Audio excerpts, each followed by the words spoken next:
This is Hot Science with the week's news in science, technology, environment, and medicine. And I'm Richard Clarke. I'm hosting this, and welcome. So let me give you a rundown of the stories for the week.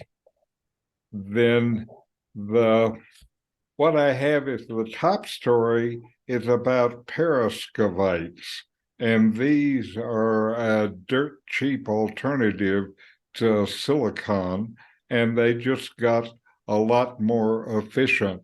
It looks like they will probably become the basis for the solar panels in the next few years. And in technology, another AI story. This one, though, is a little different. It's man beats machine at Go and a human victory over AI.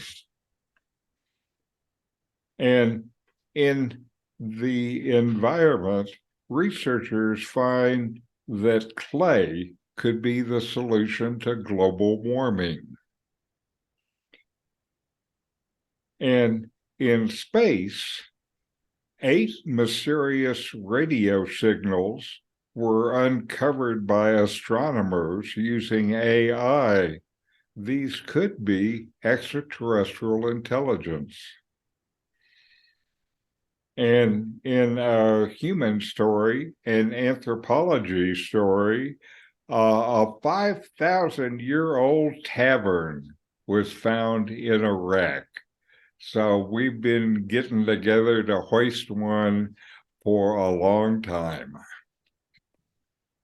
And in medicine, an interesting story, could Alzheimer's be caused by an infection at the root of it, where the brain tangles are just the brain unleashing a process where it's trying to control the infection. So let me get on with the stories. The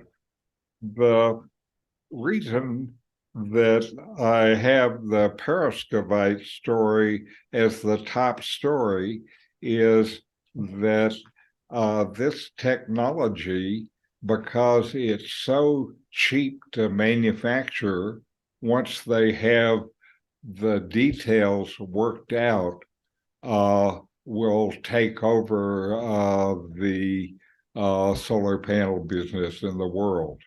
I think when that happens, also, one of the things that may happen is the manufacturing of solar panels around the world, because it's using a new technology, then manufacturing may happen in a different place than happening now, and China might lose some of its power in the business. Anyway, silicon is the way they make solar panels now, and silicon is abundant, but it's expensive to mine and to purify and to make the ingots that they make the panels out of. And in the last few years, they've been talking about perovskites, which are a crystalline material that has shown extraordinary promise. It's far less expensive and is generally has an equivalent efficiency of the silicon cells.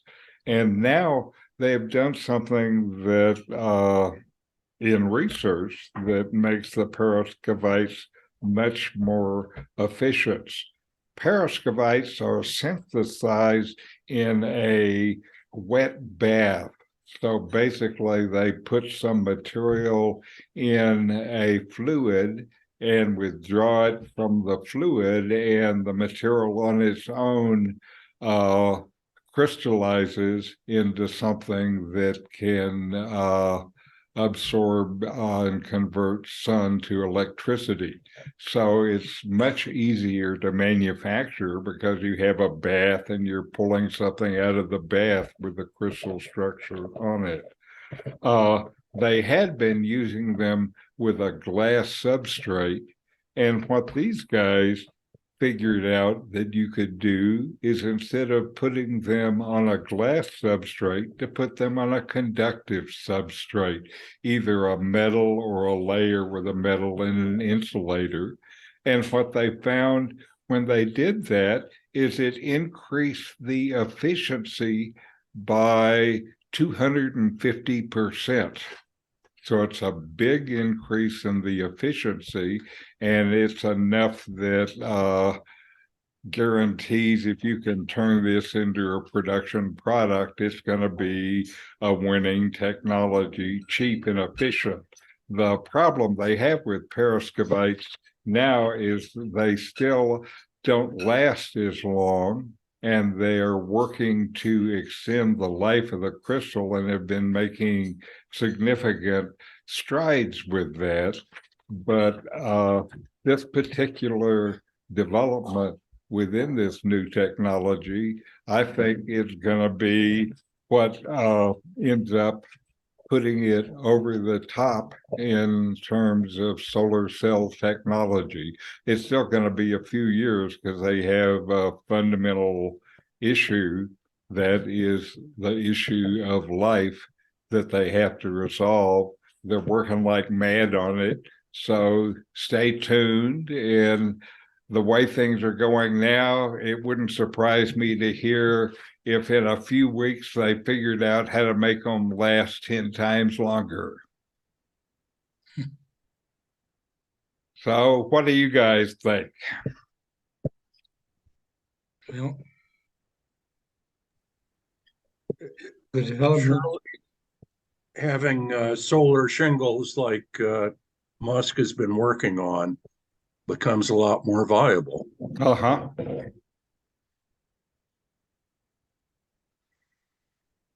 I noticed they said that it wasn't a practical application quite yet. Do you have any idea how how long it might be before it comes on the market, or What they still available?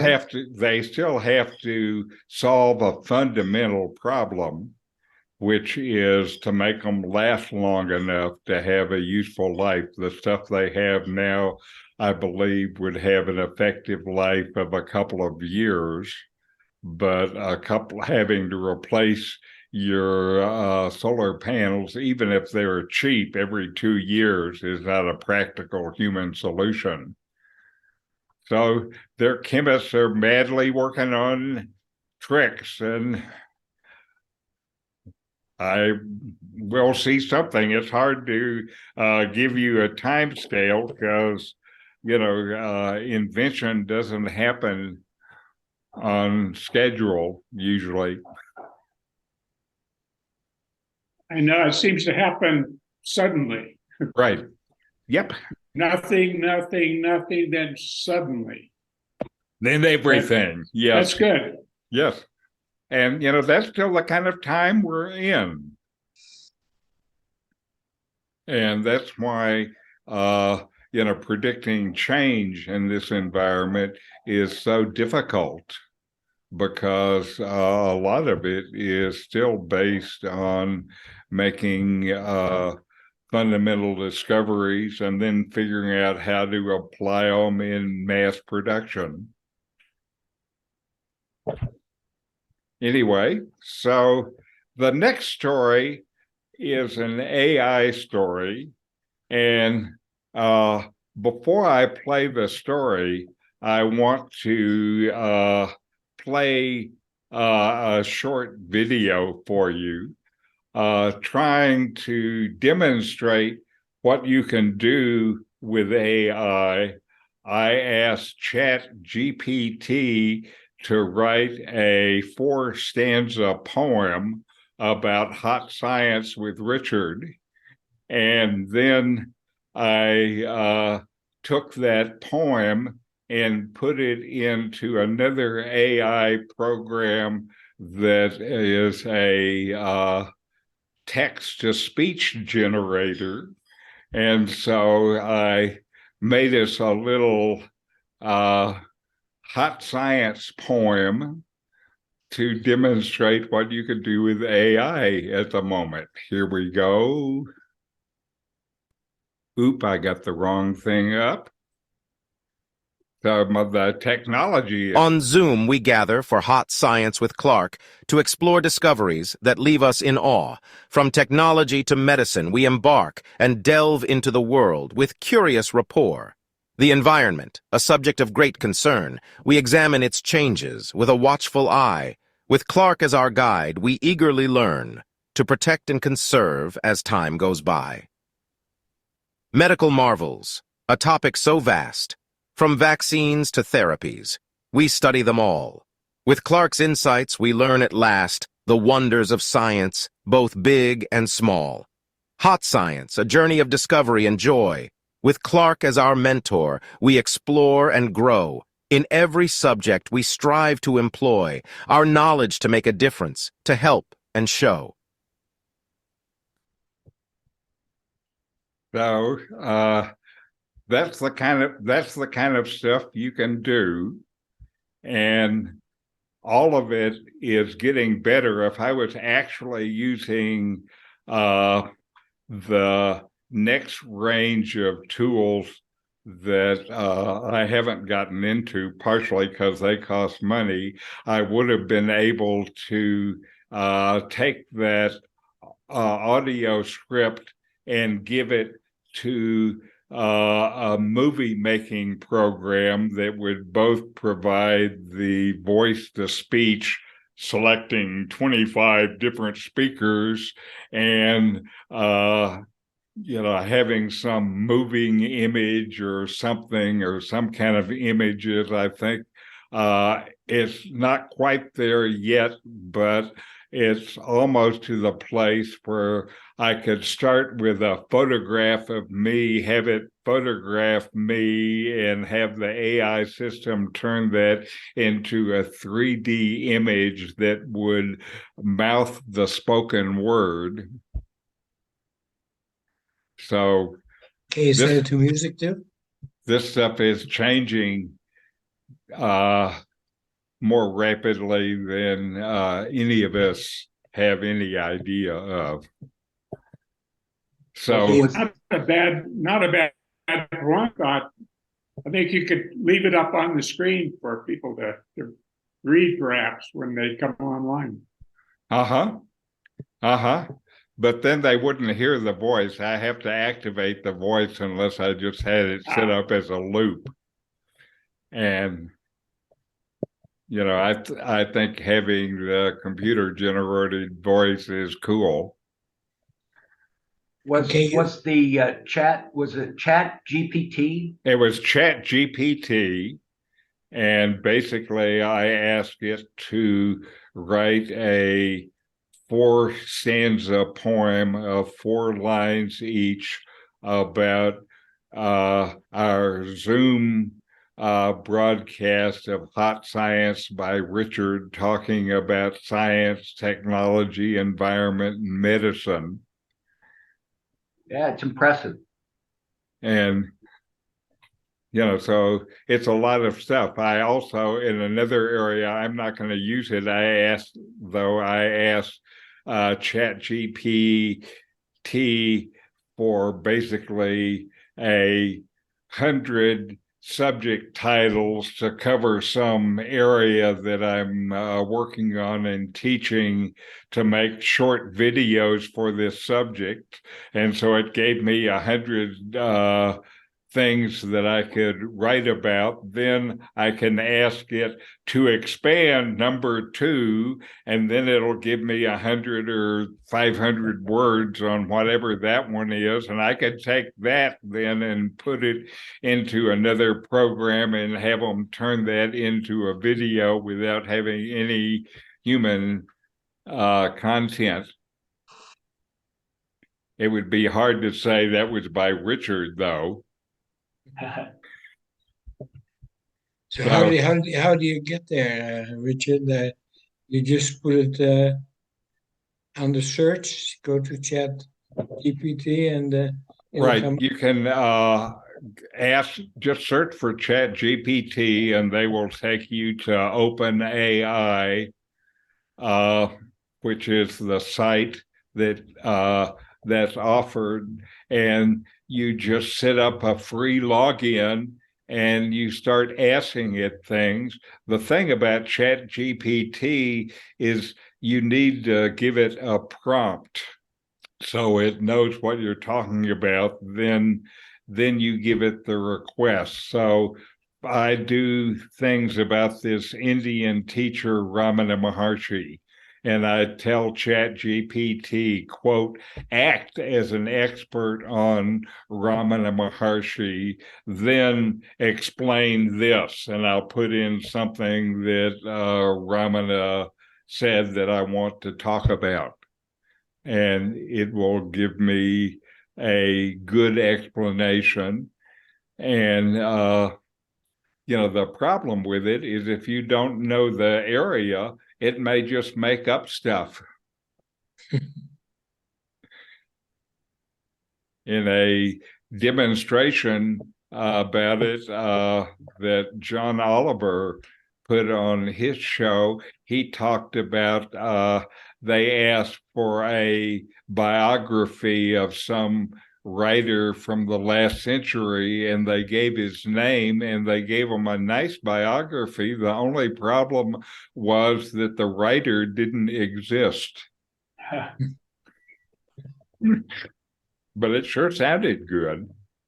So anyway, this is the actual story I have. Man beats machine, and a human player now has comprehensively defeated a top-ranked AI system in the Chinese board game Go. And this is a reversal of what happened in 2016, where AlphaGo, the machine of that era, beat the world's top chess player, and basically who resigned after being beaten by AlphaGo. And so anyway, here, this was an American player who's not a top level player. He's one ranking down from it. So he's just a very highly skilled amateur. And he beat the machine by taking advantage of a flaw in the machine's understanding of the game. The machine understands Go by, having a million games fed into it of real human games, and, kind of understanding the game that way. And anyway, but here he played 15 games with this Go computer, and he beat it 14 of the 15 times. And what he did is another computer that he worked with had found a weakness in the Go playing computer. It played 1 million games against the Go playing computer and found out something about it.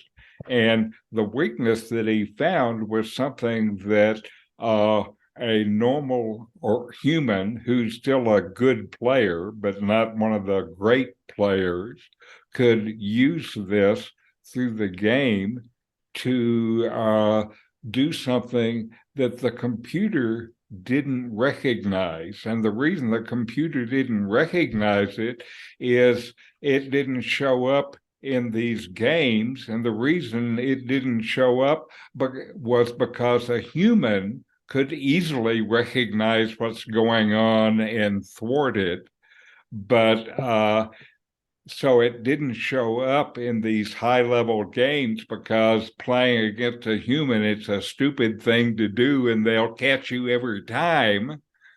But it wasn't in the data in the computer, so the computer couldn't figure out what's going on. And it shows if you're a human and you see a Go board with all the black and white stones on it, you can look at it and you can see it. And if you're good, you learn to see the whole board.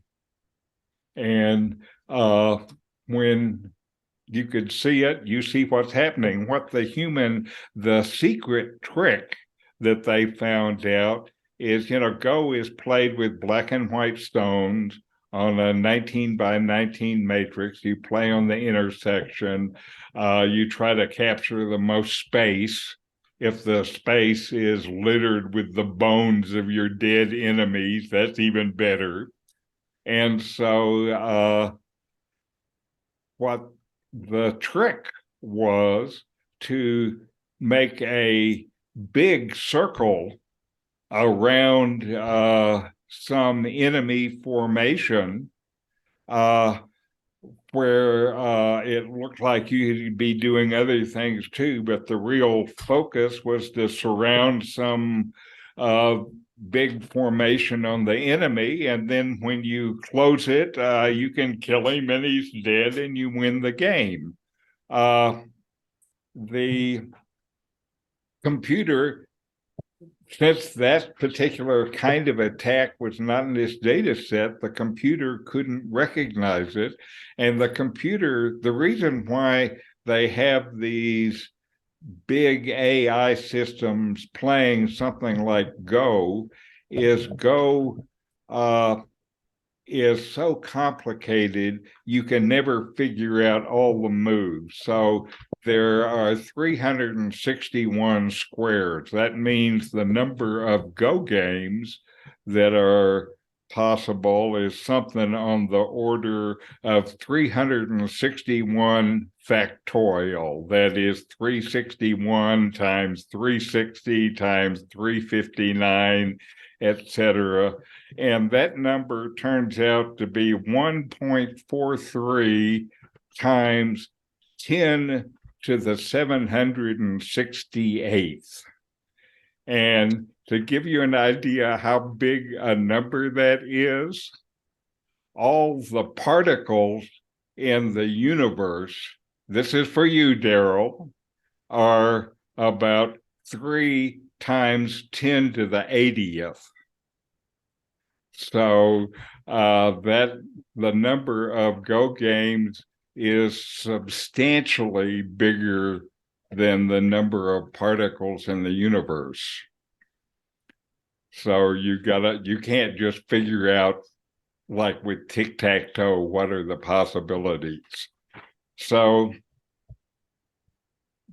also to give you an idea what it takes to train these computers to do things, ChatGPT that wrote the poem that you saw there, when it was trained, the computer time that it used to train it was worth $10 million. So that's a lot of crunching on a computer. And that's kind of how big the problem is. So anyway, that's our AI story for today. And it also shows that, the actual problem with AI is that it does not have the kind of conceptual understanding of things. And because it doesn't have the conceptual understanding of what's going on in the Go game, it couldn't look at the board and see something that to a human is obvious. Well, I'm not sure what that means with all this other AI, but as we will continue to hear about it, it is a substantial problem for the AI industry, even though they're spending billions of dollars on it.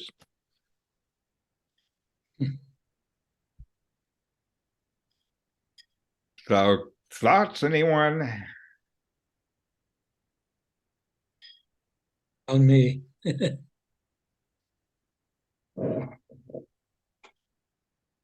Okay, if your minds are all appropriately boggled, then we'll go to the next subject.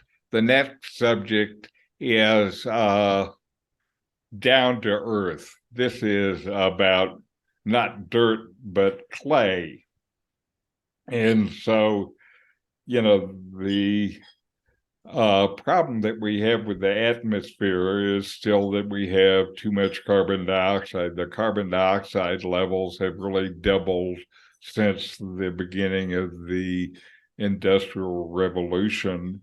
And yet it's still the density of CO2 in the air is 0.0415% of the air. So with all this stuff we're talking about, there's not much carbon actually when you look at it that way. And this presents a challenge to the researchers who are trying to figure out some way of pulling carbon out of the air. And so the guys at Sandia National Laboratories have been working using powerful computer AI models. And what they have been studying is how maybe we can use some kind of clay to soak up the carbon dioxide and store it. And what they like about it is clay is really inexpensive and abundant. And if we can use this to capture the carbon, then this is going to reduce the cost of it pretty dramatically. And so now this is modern science. And so once they had the idea, then they're able to use a kind of computer tool that is molecular simulation. And this is where you're looking at molecular dynamics in a computer simulation that looks in the movements and interaction of the atoms and molecules in the material. And the thing about clay, when you look at it up close, it has all of these, what they call micropores, small openings in the structure that are about the size of 1/1000th of a thickness of a human hair. And it turns out these micropores in the structure give it good exposure to the atmosphere around it. And first they did these molecular dynamic simulations, and it showed that the carbon dioxide can be much more stable and absorbed more in wet clay nanopores than it can in plain water. And then they did experiments to confirm that, and confirmed how good this usage of clay is as a material for capturing carbon dioxide and converting it into some other material. So they have proved and established that they can use the clay to pull the CO2 out of the atmosphere.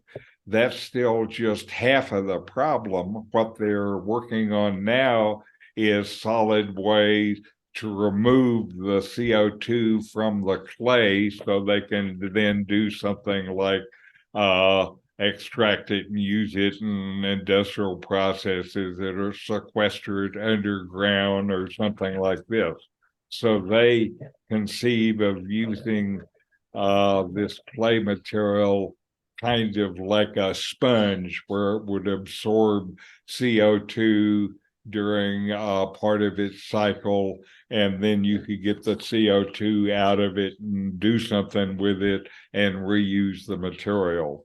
So it may be that a relative of just plain old dirt, which is just plain old clay, may be the miracle material for removing CO2 out of the air. And I can't tell you when it'll be up because they still have to figure out the second half of the problem. They can get the clay in, or the CO2 in, but they have to be able to get it out too. Well, clay is kind of I used don't know. for making bricks. Well, that's right, but then you are not going to reuse your clay much. I was not able to make the leap from the intellectual side to what would a machine actually look like that would take CO2 out of the air with clay? Well, the first part of it, they already have things like this in the Icelandic plan. The first part of it is you have a bunch of suction fans. So you suck the air out, and it might go through a process then. Right. So you're pulling the air out of the air with a fan under pressure, pushing it through some kind of processor. Okay. Thanks, that helped.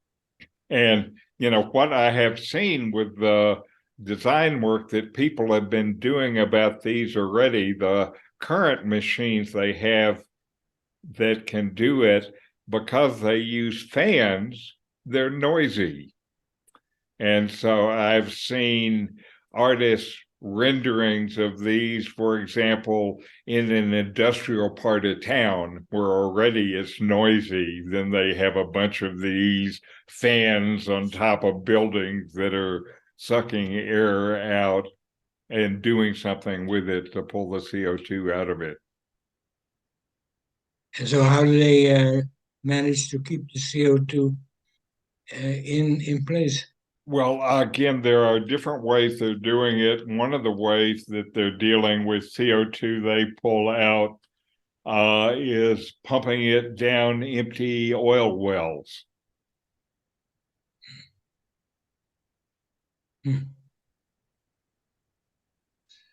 I still think the cleverest approach will turn out to be taking the CO2 and doing some magic with cheap energy and modern nano catalysts and turning the CO2 that you extract from the air into some kind of, say, liquid fuel like synthetic gasoline or oil to drive the airplanes, for example. So I think we will not have a good solution until we figure out how to extract the CO2 from the air and use it in some kind of circular economy.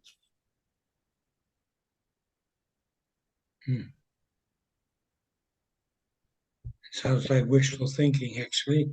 Well, that's the kind of stuff they're working on, and there continue to be headway that I report often on in the science newsletter.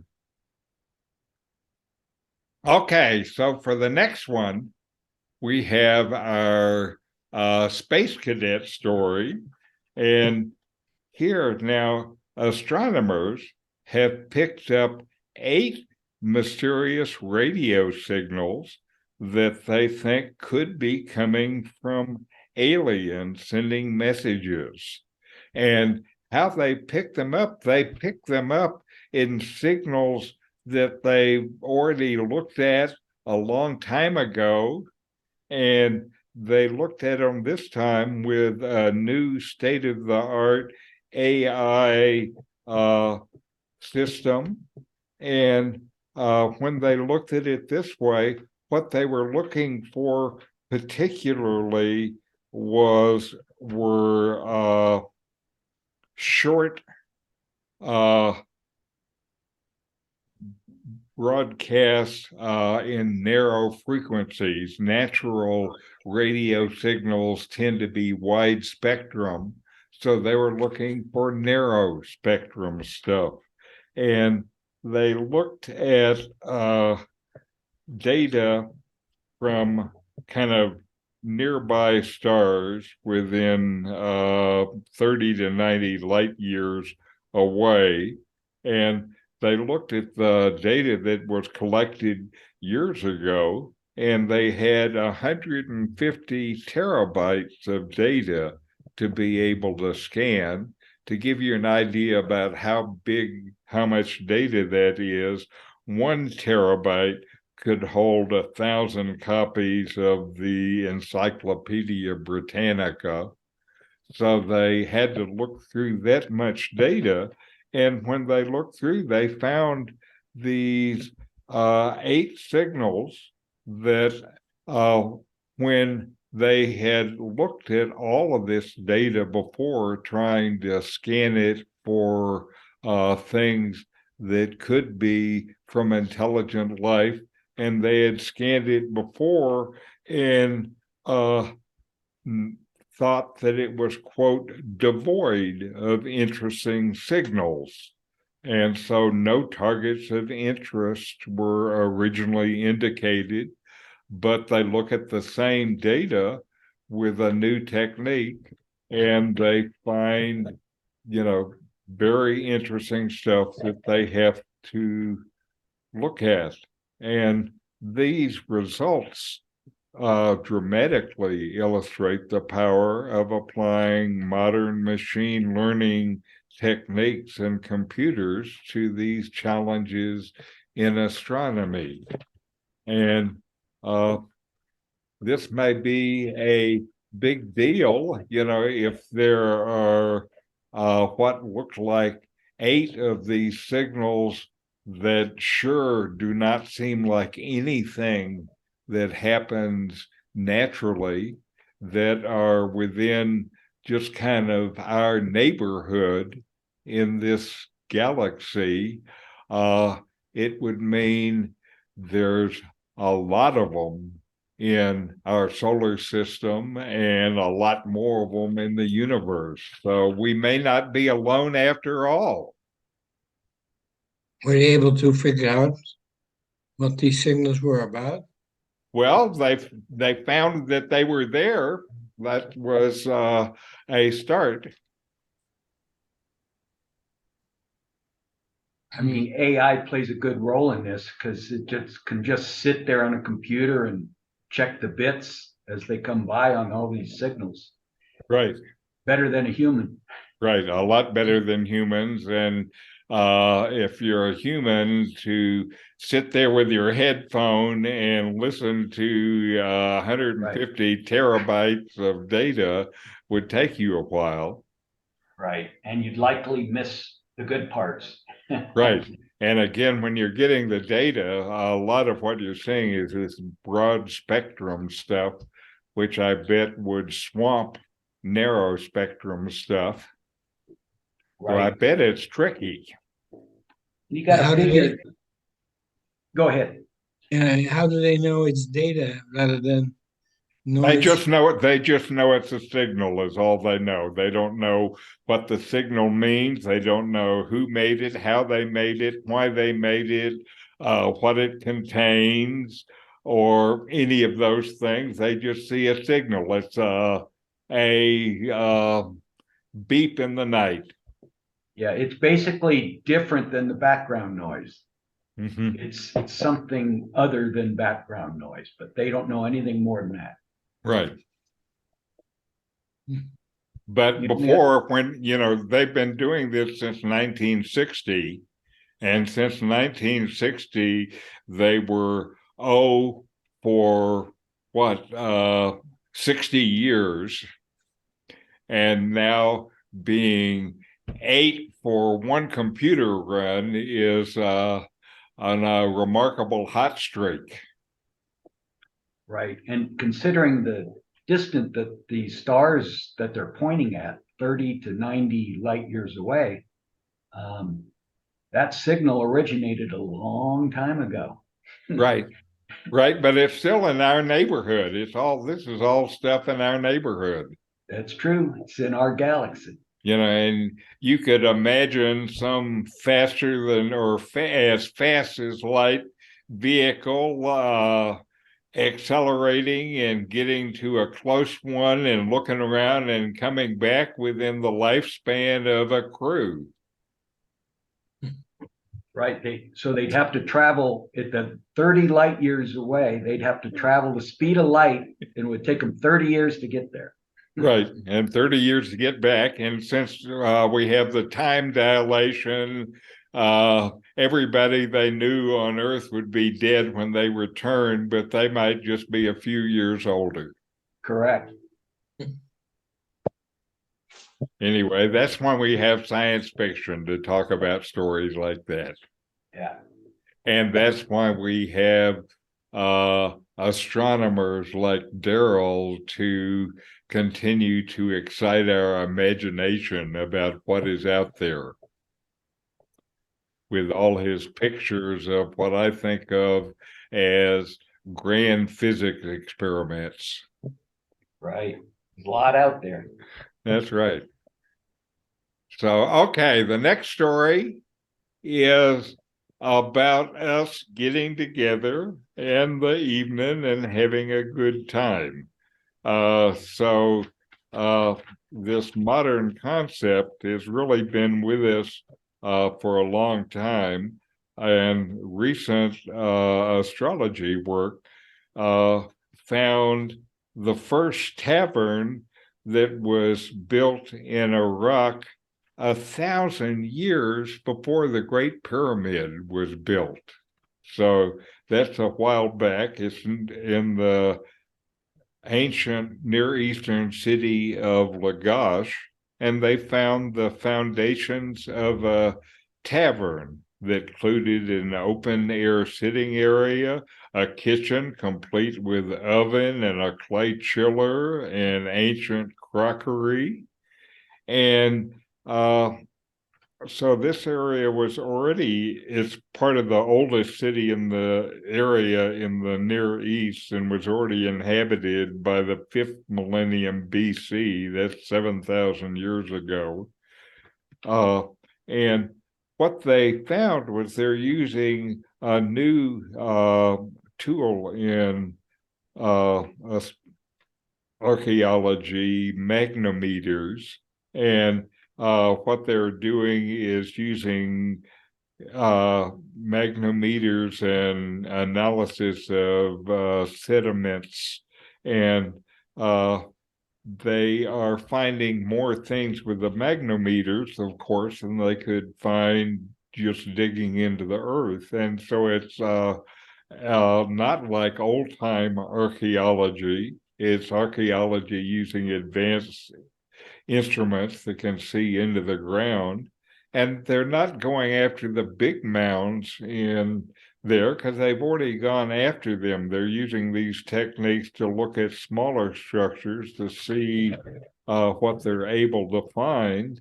And, here, besides the tavern, they were able to find conical eating dishes, which contain the remains of fish and other jars that contained food. Fish was popular in Mesopotamia. And what this goes to show, according to the archaeologists, is that the city was not just divided into the priestly and royal castes and the lower serf classes, but rather the city also contained a middle class as well. People who could afford to go out to the tavern at night. So having a tavern at night tells you a lot about the society that was there. And so just remember when you're the next time you go to a pub that you're following a tradition that now they know is at least 5,000 years old. So enjoy yourself. Hmm. I hope the beer's not that old.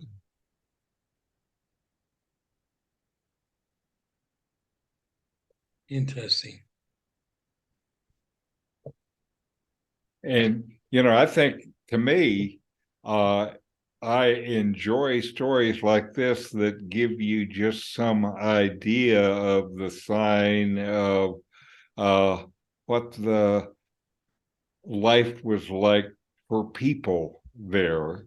And when I get these images, of a city with tavern, it makes me think, we're not so different from those guys 5,000 years old ago. We have advanced AI. They probably had good beer. Of course, that is a speculation.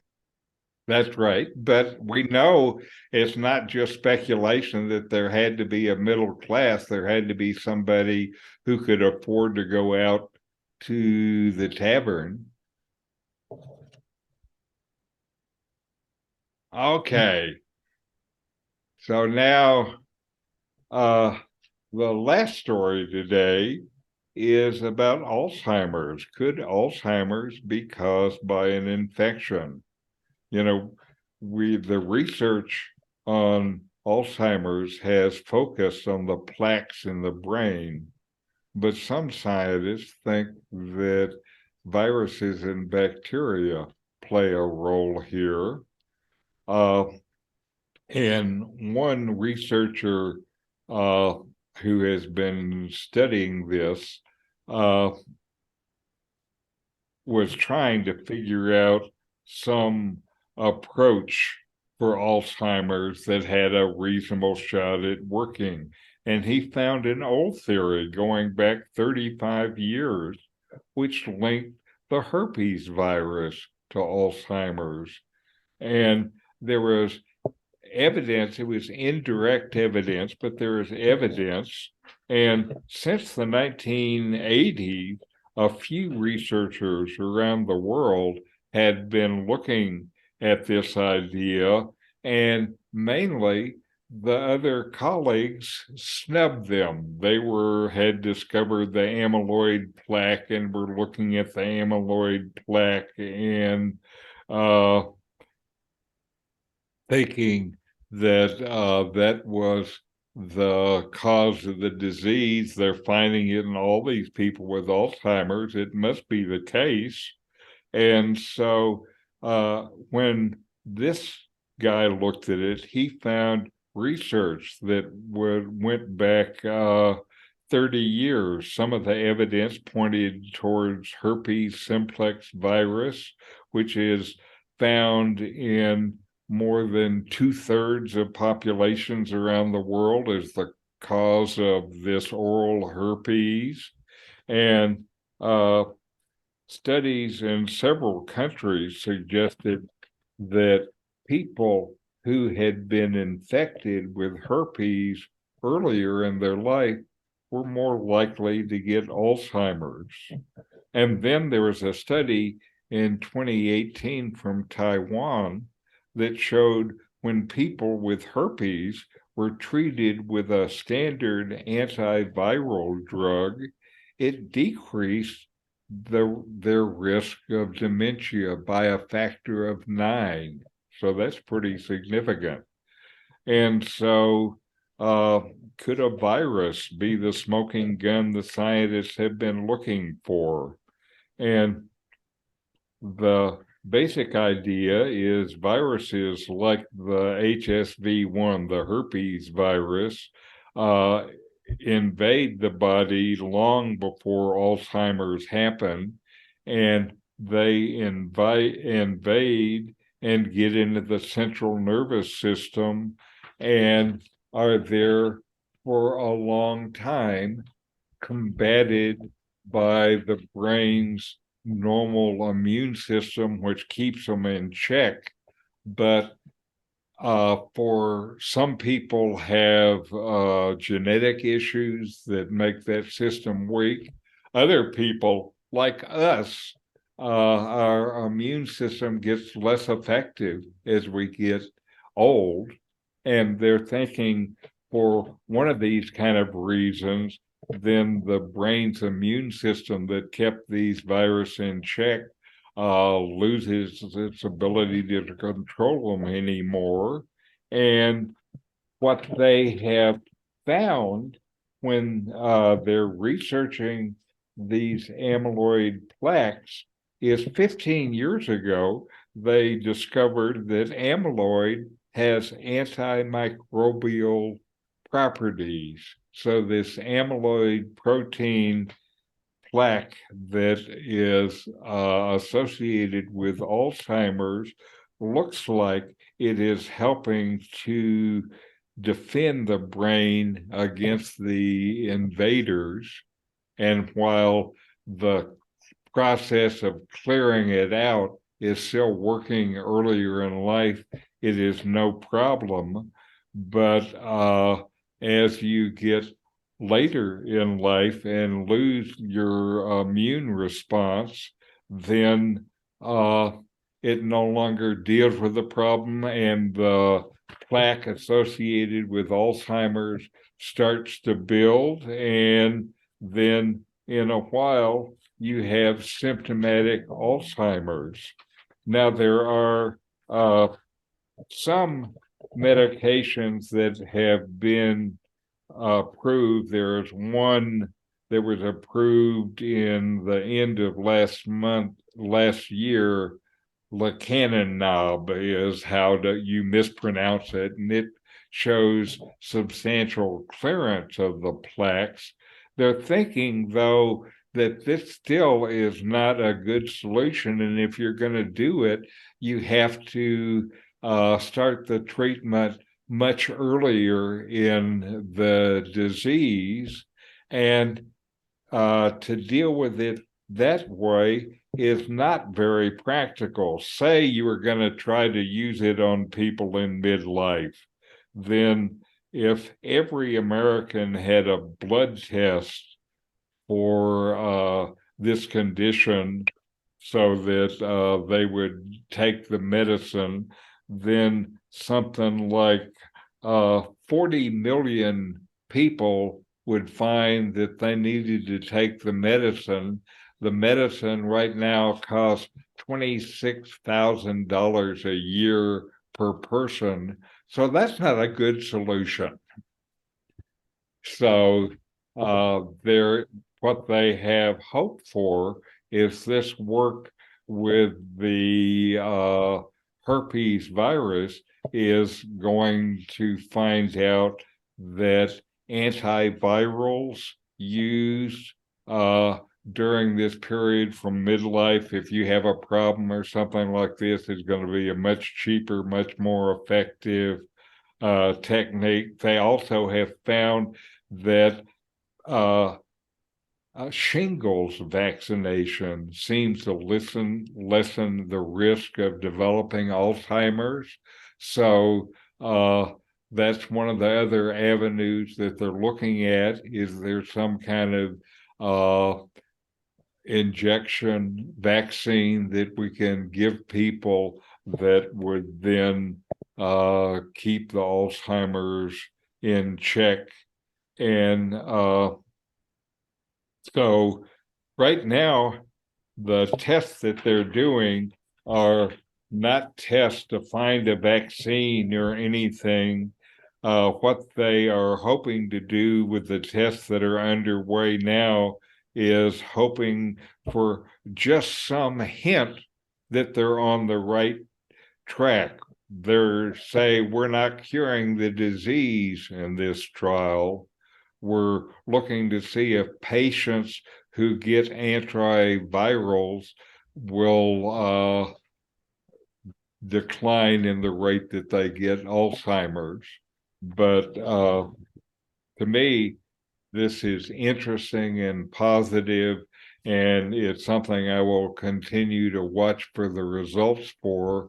seeing something that can help with Alzheimer's is significant, particularly for our community in America, which I think is like in here at Lakeside, 1 out of 9 people over 65 are affected by Alzheimer's. 1 out of 9. So that is a terribly high rate of the disease.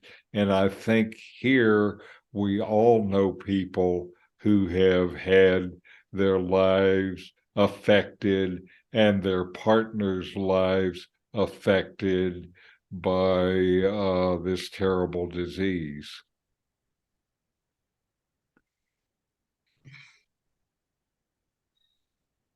So there's hope, but it's still going to take, this is another thing, it's early in the research and it's going to take years before we see it. What I would hope is if they have learned that some antivirals are good, is I would hope to hear that being approved as some kind of ongoing prophylactic treatment for old guys like us who are afraid of our brains rotting. Any step forward is a good step. Yes. And as I say, knowing people who have gone through what they euphemistically call the long goodbye.